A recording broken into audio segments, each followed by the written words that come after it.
მოკლედ, ცოტა გრძელი ვიდეოა, მაგრამ შეგიძლიათ გადაახვიათ.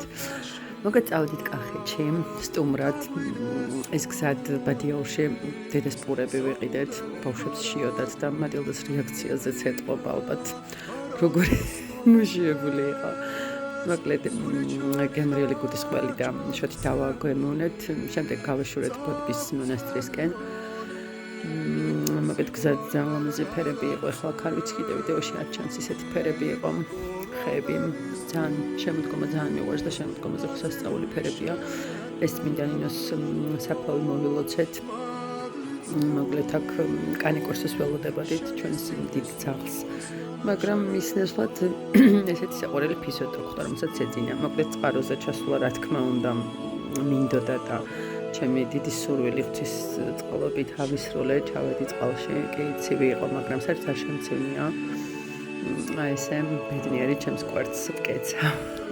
სველს. მოკლედ ძალიან ბედნიერი ვიყავი. ზოგადად აქ რომ მოვდივარ, ყოველთვის ჩავდივარ წყალში და დიდი მადლი გადმოდის თუ რწმენით მიახლებით ამ სიწმინდეს და რა ვიცი მე ყოველთვის დიდ სიწმინდეს და მადლს ვგრძნობ ხოლმე წმინდა ნინოს წყალში, როცა ჩავდივარ.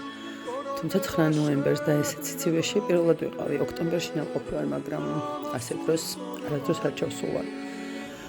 ხო, გავეშურეთ წნორში, მოკლედ სადაც გველოდებოდნენ ესე თათარაობაზე. აუ, ისეთი გემრიელი თათარა დაგვხდა, ისეთი გემრიელი, რომ აი არ ვიცი მართლა პირველად ვიყავი. ხო, აქ ჩემი და ჩემი შვილების ამოვლებული ჩურჩხელებია.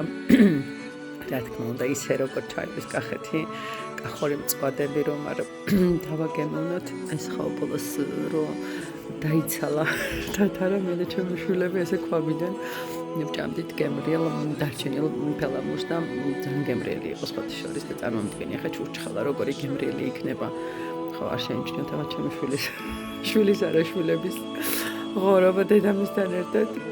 მოკლედ ასე ქვაბს რო უკვე ძირი ამოვაცალეთ, შემდეგ მივსხედით გემრიელს უფრეს და მოკლედ ძალიან გემრიელი იყო ყველაფერი და დიდი მადლობა პირველ რიგში მას პინძლებს ასეთი კულტფილი და ხვედრისთვის და